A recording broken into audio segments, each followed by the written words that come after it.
I'm just vlogging.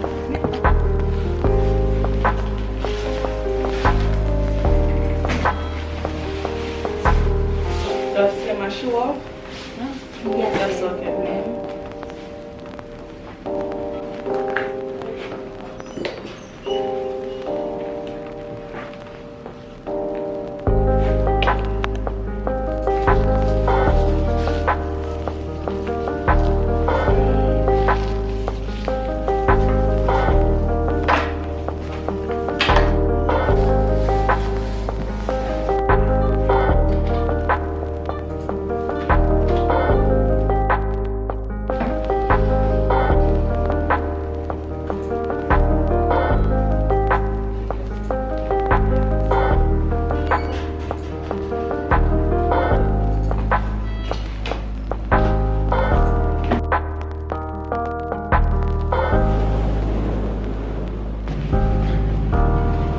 Hey guys, so I'm just at the kidney clinic. I'm waiting for my blood test and I just thought that I'd talk to you guys because I feel so anxious I may start crying. So I just need to take my mind off the whole thing. In this video, I'm just gonna be telling you guys a bit about my kidney journey. So this is going to be my organ donation story. I think they may want me soon. And I'm going to be telling you guys how I ended up donating a kidney to my dad, what happened in between, the process of getting ready for the actual kidney transplant, and my current position. So in 2019 I was out with my friends and I got a phone call from one of my family members basically saying that my dad is admitted and he's really unwell, so I need to go to the hospital.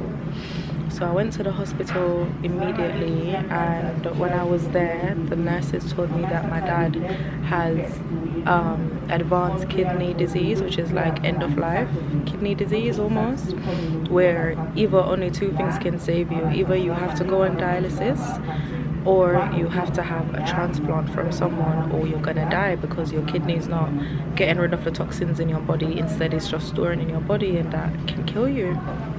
So immediately once they explained that to me, I was just like, I'll give him a kidney, because dialysis isn't an easy thing and it definitely stops your life. Like, it definitely affects your life in a negative way. So when you're doing dialysis, you typically have to be on the machine for about 12 hours a day, I believe. Obviously the more the better, because what you're doing is you're taking the bad bloods from your body and you're putting in fresh blood. And this is why it's so important to donate blood, guys, especially in the black community, because we're one of the most affected members, but at the same time we don't donate, we don't give blood, so our community is mostly affected in the bad way. Anyways, back to the story. So following finding out that my dad had kidney disease, I then nominated myself as a living organ donor, and then the nurses put me in team with my coordinator, who I talk about all the time, Miri. Like, hello guys, I'll come back with the story. Come in. I'm back. I had to go see a nurse and I'm just waiting to do a urine test, but I don't have any urine yet, so let me continue with my experience. So guys, I'm gonna pick up from the process that you have to do to get ready to donate. So you have to go through 1,000,001 tests, but that's only to make sure that at the end of surgery you're not at any risk. Anything that's already a given, like you may die in the surgery or you may have blood clots post surgery, they want to make sure that you don't have any mental or physical harm. So you go through a lot of tests. You do a lot of blood tests, urine tests. They test your genes to make sure that you don't have the same cells that your recipient will have. So if your family member has advanced kidney disease, they want to make sure that when you get older in life, you are not at risk of having advanced kidney disease. So obviously I passed all of those tests with flying colors, but there's one test that I didn't pass, and I've never spoken about this on the channel for obvious reasons, but I'm ready to speak about it now because I've had the help that I need. So I basically didn't pass my psych eval, and basically before you donate kidney, you have to have a psychological examination where they ensure that you're not being bribed to donate the kidney, you're mentally well to donate the kidney, and you don't have any major mental illnesses, be it anxiety, be it needle phobia, whatever mental thing that you may have. They want to make sure that it won't affect the surgery, and they want to make sure that the surgery won't affect you. So I didn't pass my first psych evaluation, and I remember the feeling like I literally felt like my world was split in two and it was just falling apart, and I was just in the middle being swallowed by it all. It was a really debilitating feeling because, for one, I couldn't see the end of the tunnel for my dad because no one else had volunteered to donate to him. So it was either me or nothing at all, basically. So in my head, I felt like he was gonna die because I wasn't able to donate. And then I also felt, obviously, that I wasn't fit enough to donate, which kind of felt like a self-inflicted wound because I had severe anxiety. Like, I was shaking at work if I got a call from the hospital. I would vomit if I got bad news about my dad. Like, I would have stomach issues, can't eat, can't sleep, really bad insomnia. Like, everything that comes with anxiety I was experiencing one day or a day apart. So the kidney team kindly gave me a note to work. So I was off work for some time to actually take care of my mental health, and I had to go through intensive therapy. So the kidney team actually have psychologists and psychiatrists depending on the mental health that you need, so that you can like go to them, get the mental health, and then come back to your surgery. So I had to undergo that, and at first I was very reluctant to do the therapy because when I was diagnosed, well, I'm gonna do another video about my diagnosis to like help other people going through it. But when I was diagnosed with severe anxiety, I told my family, and they were basically like, it's not real, like it's just a make-up word from scientists, like it's not a real thing, it's not in your head, you kind of just need to get over with it, like get over it and just get on with life. And when you have one thing, like your family saying that it doesn't exist, then you have the doctor saying no, you need help, you're just stuck in the middle with decisions, you're stuck in the middle with your emotions, you're questioning yourself, is this true, is it me, like am I the problem? Like you just go through an array of feelings, you just go through unexplainable feelings. If you have anxiety, you know what I'm talking about. If you don't have anxiety, I would really encourage you to do research so that you can be aware to help other people, and also just for yourself, so you're not saying ignorant stuff like, oh, it doesn't exist, because it definitely exists, and it's a mental illness. It is definitely on a spectrum, like other mental illnesses are on the spectrum. So everyone experiences anxiety, different types of anxiety, but when it comes to surgery, girl, that's a whole nother ball game. And remember, this was my first encounter with hospitalization, my first encounter with medication, my first encounter with like being in and out of hospital with nurses, with so many health practitioners. Like it was just my first encounter being on the opposite side. You guys know I work in healthcare, so it was just very life-changing being a patient in this case, you know what I mean? So anywho, back to the organ donation story. I listened to Miri, and I actually went to my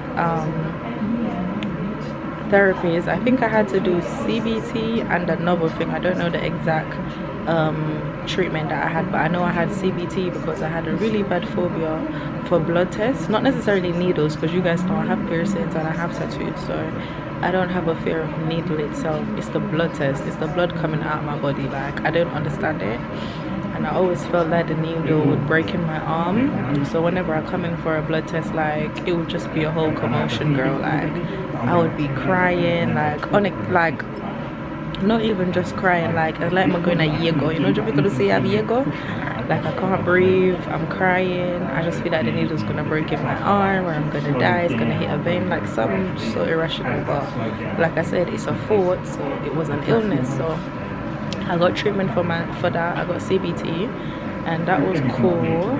Then I had another treatment which I don't want to talk about on the channel as yet, and that really helped me to accept everything that came of the surgery. So I was able to accept the fact that my dad could die, and I had practical steps as to what I would do if he died, or what I would do if, you know, everything just went left. I had practical steps, so that helped me. Back on the organ donation journey, following my intensive therapy appointments and stuff, once I was well enough, like once my psychologist thought I was well enough, she then arranged for me to have another psych evaluation, and after that psych evaluation I passed, obviously, and then we got a surgery date. The first surgery date that we got was cancelled. I know it was cancelled. Then we had another one for a few days later, if not the day later, and I done the surgery. I did a video on my channel of the vlog of the actual surgery day, so you guys can go and watch that. Just act like it was inserted here. You guys can watch that to see the actual surgery day, and I was cool for that, right?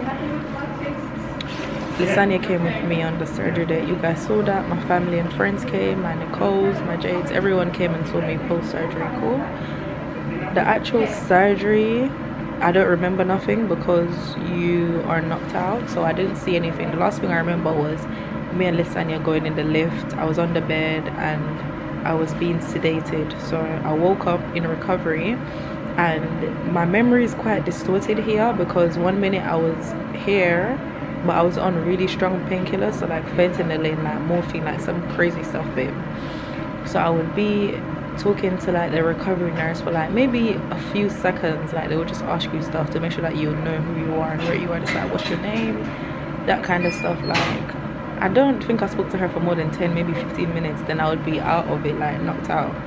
I remember waking up on the ward, and obviously Liz was there, so I knew I was in good hands, and my nurse was there and stuff. So woke up on the ward and I was just crying because I couldn't see my dad and I didn't really understand what was happening. Obviously this is my consciousness like coming back to me, so I was crying, a bit hysterical, and I was like, I just want to make sure that the kidney's working. They're like, he's still in surgery now, da da da da da. Anyways, moments went by, he came out of surgery, we saw each other. I was like, thank you Jesus. Like I was just like, thank you Jesus, this is the end to the hell that I've been going through for over a year now.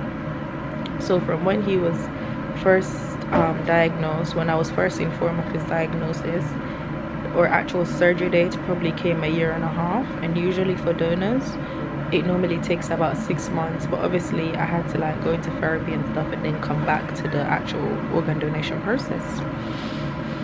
So the surgery was okay. I was in a lot of pain, as you can imagine. The area there was very sore. I had 2 complications, one of them being that my leg wasn't working for about 7 days, and no one had ever seen it. So even my kidney nurse was like, this is the first she's ever seen it, so it was like new to everyone on the ward. I believe only one surgeon said he had seen it like years ago, but the person leg did come back, like it did start working again. So you guys know me, drama queen, but I wasn't even being dramatic. I was genuinely scared. I'm like, bro, I came here to donate a kidney and now I've got one leg. Like that don't make sense. So I need to make it make sense. So everyone's there running up and down trying to do tests, trying to figure out the leg. Like I would do a video on that when I'm doing a testimony to tell you guys the work of the Lord and how it like manifested in my life. But we came over that hump, and my auntie Cara was there with me when I was doing all my leg tests because I was just hysterical. Like I don't think my friends like needed to deal with that, so my family was dealing with it. And me and her were both crying, and she was just like, you're not gonna lose your leg, Jada, like you can't lose your leg, blah blah black sheep. Anyways, after I think day 7, the surgeons like put me in touch with the physio team, so the physiotherapist would come to the ward and I would do my physio, like relearning how to walk from the crane to having crutches, wheelchair, like all of that I had to go through, which was very traumatic for my mind. And I've said this before, like from my experience mentally, like my physical body went through the surgery, but my body was just stuck on, my leg is not working. Like that's the last thing my brain could process, and my brain didn't actually process everything that happened until 2021, and that's a year and a bit after surgery. That was when the kidney team actually got another psychiatrist or psychologist, because the initial person that treated me, she had moved because of the pandemic, so they was without a surgeon. They was without for a hot minute, so I couldn't get psychological help that I desperately needed. So anyways, people, fast forward now, I come home. I think I left the kidney ward 10 days. Usually leave the kidney ward 2 days after donated, about that. And I left 10 days, so you know, so my case is really severe because them not keep you in the hospital, babe. Come out, relearning how to walk, trying to rest, and in my head I thought that I would be able to do stuff, but I couldn't walk. I could feed myself, I couldn't shower myself, I couldn't do a lot of stuff that I thought I would do, like day-to-day tasks. Couldn't go upstairs, couldn't go downstairs without being assisted. Like I literally just became a vegetable, as what Jamaicans would say. Couldn't do nothing for about a month. Then I went to Jamaica to like be with my family that I love, like my cousins and stuff, people that bring me joy. And that was just a hot mess because I had a boyfriend at the time and we were going through struggles, so mentally that didn't help my mental state. Then when I came back to the UK in January, the pandemic kind of started, so again another mental turmoil that I need to go through, like trying to navigate that while trying to heal, while trying to return to work. So I was actually off work for a few months because I had to have a follow-up surgery in February. Girl, I know. My surgeons, well, I won't even blame the surgeons. Basically the scar that I had, they had to go back into my scar and do a cut because it was sticking out. Like some of the sewing things that they use, it was sticking out and like piercing my skin, and that was so painful. I couldn't stand up for long hours, so I did that surgery in end of February. After February I went on holiday again. This time I went to Antigua. Anyways, this is an organ donation video, so let's get back on track. After February, after they did that surgery in the UK, I felt a lot better. I could walk for longer, I could stand up for longer, I wasn't uncomfortable in my body. I would say for the first 6 months I was uncomfortable in my body. Like mentally I was just trying to get on with life, but looking back now, I definitely wasn't okay. Like I wasn't okay. And my kidney nurse knew this, so we definitely spoke a lot. Like she really helped me through a lot of stuff, like navigating having sex after donating, navigating feeling confident in my body again after donating, like just a host of stuff she really helped me with. And yeah, after my other holiday, that was fine. I did water sports, I felt a bit better in my body. I tried to return to work after this, which was cool. And then after the pandemic, I think a year after, I had another mental breakdown. And this was when I realized that something was wrong with my brain, because I wasn't able to eat as best as I used to. I would taste the medication in my throat, like fentanyl, I could taste it in my throat. And I couldn't sleep in my hospital pajamas. I couldn't go to the hospital. Like I was suffering with signs of PTSD. So I told my kidney nurse, and she told me to jot it down and then obviously reach out to a psychologist. I got a new psychologist, and that's when I was diagnosed with signs of PTSD, like early PTSD and the trauma following the surgery. So this was last year, about mid last year, end of last year. Got a psychologist. And then mentally I was going through the surgery. Remember when I was doing the surgery, I felt like my body was going through it, but my mind was stuck on my leg isn't working, and I didn't have any closure on what happened in the surgery, what went wrong and stuff like that. So yeah, it's the same. I'm just doing a blood test. Is that all they wanted? No, let me talk to you before so I distract myself. If you guys didn't know, I'm a crybaby. Yeah. probably 8 out of 10 appointments that I have to take my blood. I'm crying, girl. Hang on, wait a second, hang on. Let me see first if that's the only. I'm gonna just talk, so I'm in a dead in a show. Anyways, guys, so when someone's sickly, like everything that happens with that person, you're gonna feel like it's happening to you as well, because it's both of you going through the whole thing, you know. If he has an appointment, I'm the one that they notify. If he needs to do a blood test and he's running late, they're calling my phone. Like everything to do with him was all on my shoulders. And as a young 21-year-old, like looking back, I can honestly say it's a lot and it's a bit much. But as I told you guys, like I have had a grandma that I kind of took care of for some of the time when she was in the end stage of her cancer battle. So I wasn't new to being a carer, so I kind of just, you know what I mean, I kind of just got on with it. But looking back now, that I'm wiser and I've been through it, I would definitely say that I needed assistance going through it, or definitely needed assistance. You guys getting ready? Yeah. What arm, left or right? You're not gonna. I'm gonna die. So, don't say that. Boy! Tell me first your name and date. Derica Simpson. My battery is dying and I don't have another battery. But I'm gonna do my urine test now, and I think I'm probably gonna have to close off the video. But yeah, that's my organ donation story. Now I'm fine, as you guys can see. I no longer have PTSD. Still a bit of trauma because I get a bit sad, but I'm still seeing my psychologist. But I'm doing a lot better to where I'm coming from, and even the nurses can see it, my friends and family can see it. Like, I would personally say I haven't felt like myself until 2 years post-surgery. That's my truth. Like, I fully feel like myself now. 6 months after surgery, I was really trying to be myself, but I wasn't quite there. Year after surgery, COVID happened. I had a mental breakdown, had to go get a psychologist again. Got a psychologist, worked through it. Now mentally I'm able to understand what happened with my leg, because I actually got a chance to speak to the surgeon that did my surgery, and he explained everything. And yeah, that's it. If you guys want to know about my dad, I know you guys are always asking. Yes, his kidney's working just fine. The surgeons are impressed with the function of the kidney, because it's working as if it's got 2 kidneys.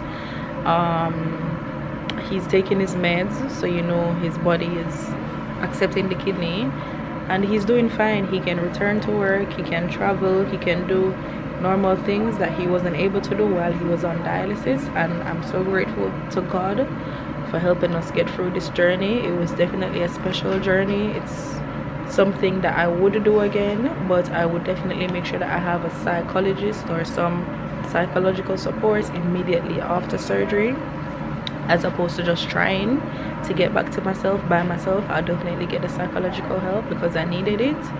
And even though it was delayed because of COVID and everything else, I'm grateful that we got there in the end. So thank you guys so much for listening to my organ donation story. I hope that this story will inspire someone, or at least help someone that's thinking about donating. And you guys know my DMs are always open, and if you can't find me there, I have an email address, that's jadatalks@gmail.com.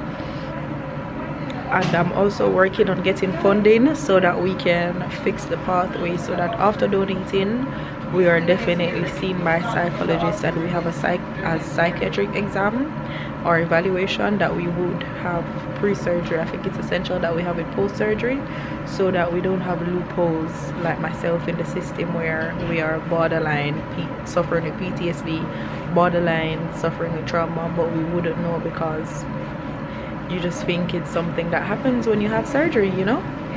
So I'm working on funding for us, and I would appreciate you guys' support. If you guys know or you guys can signpost me anywhere, then definitely leave it in the comment section below, and I'll see you guys in the next video. Thank you.